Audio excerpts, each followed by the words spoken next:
Hello, hello. My name is Dan Ariely. I'm a professor of psychology and behavioral economics at Duke University, and with me, Neta and Dan. I'm the founder and CEO of Vault Platform.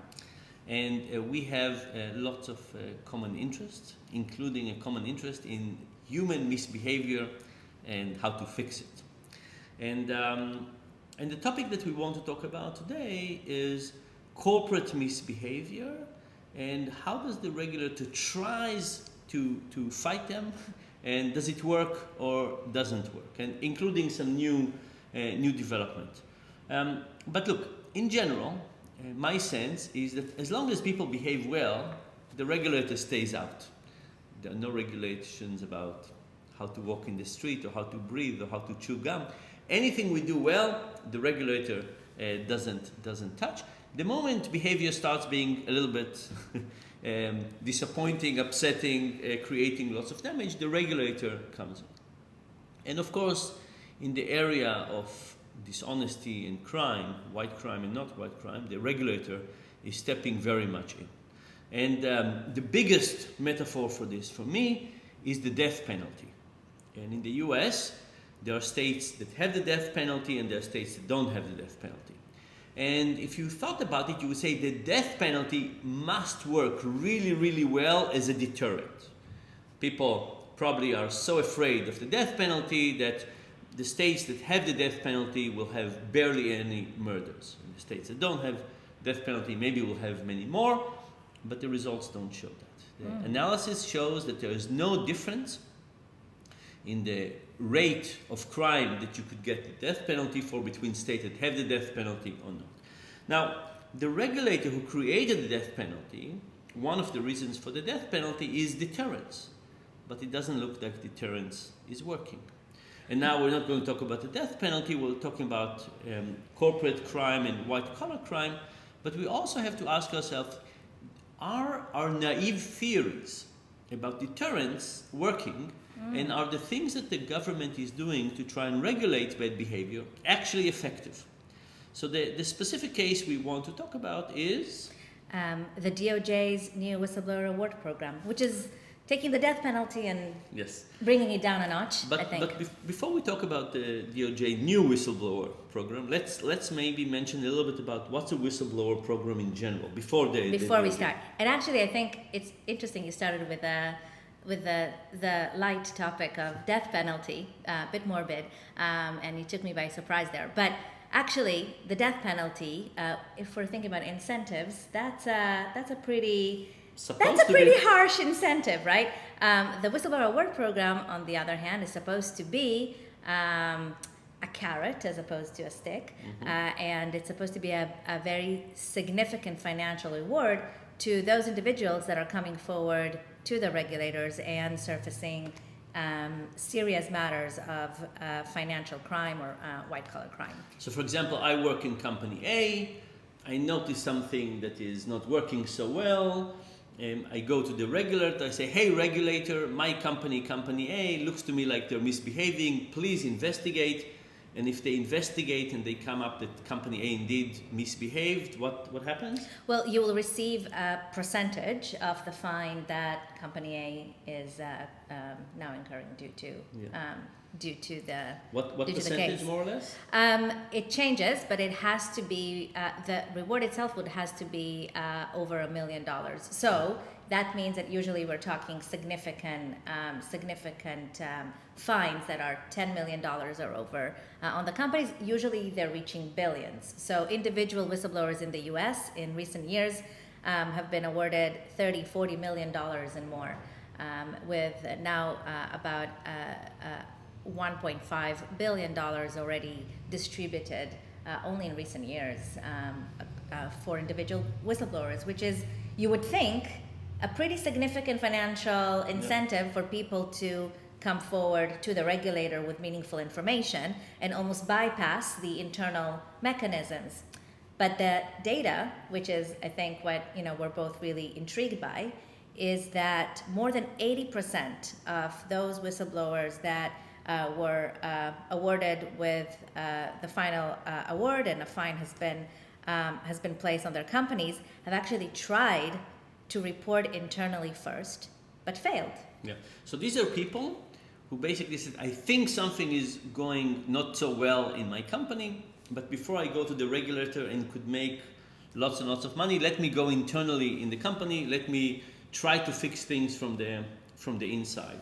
So we have this tremendous incentive.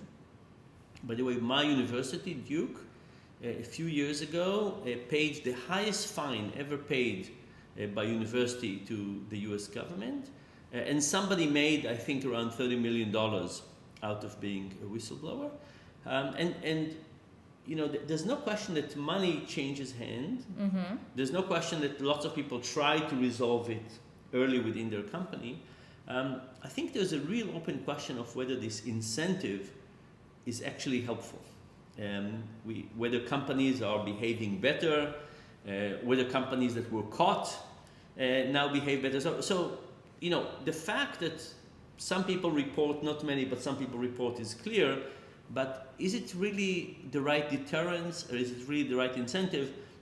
I think the answer is no, but that's for another day. But now we're getting here today because the Department of Justice has yet another incentive program for whistleblowers, and yes. This one is slightly different. So what is this one? Yes, so this one essentially joins the existing whistleblower programs that have been, the most famous one has been put by the SEC before that. So now there's competition.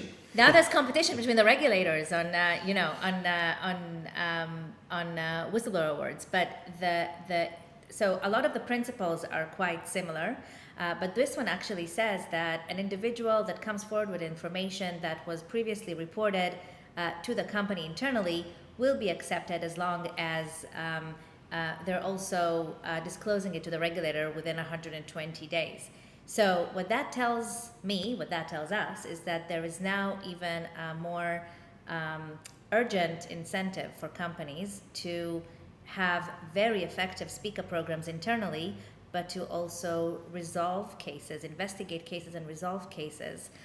Very quickly. With speed, yes, absolutely. Yeah. They need to be agile in what they're doing. I think that we're starting to see a really significant new wave of corporate compliance taking it to the next level. And what I hope, I don't know, I mean, you'll tell me if they're putting the right incentives forward, but what I would hope it will mean is that companies actually now have a real interest to increase trust internally, to create psychological safety for their people, and to truly listen, as you said.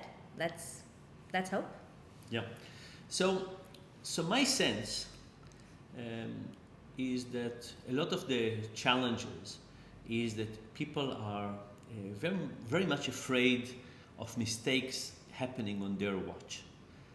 I think in the US in general, but also in Europe, there's a culture of not accepting mistakes, and that ends up sometimes mistakes disappear, but sometimes they get worse and worse and worse. And I think the question is, how do we create a culture where we have to have some transparency, we have to acknowledge bad things that happened, and we can't sweep them under the rug and hope that they will go away. And creating a culture where people are more likely to report is a central feature of that. Now, I think there's still a question of what the rule would do and how people would feel about it. Yeah. I think if you just create a reporting system, there's a question of what's the cultural aspect. How do you think about it? But I think that if we do a better reporting system, and we integrate it into the culture in a positive way. Think about any of the scandals that you want, Volkswagen, for example, and you say, Boeing is another example, and you say, look, we are creating a reporting system that is user-friendly, and we elevate it, and we want you to practice, and we don't say, you know, this is, if you're reporting onto this, you're betraying your fellow employees. We're saying, no, we really want to know. We really want to understand. You're saving lives, maybe. In the Boeing case, absolutely. It might be painful in the short term, but in the long term, we really want to know. I think that's the right approach. So I'm hoping that if we have more reporting system, but they're integrated into the culture Absolutely. as a positive way, we could, companies would be better off as well. Right? So I'm hoping that this would be effective. Now, the DOJ cannot legislate or help move forward the new culture, but I No. hope that companies will. Okay, so we started with the death penalty, and we're ending with a hopeful approach For better of culture. better culture in corporation. The best. Thank you for the time. Thank you.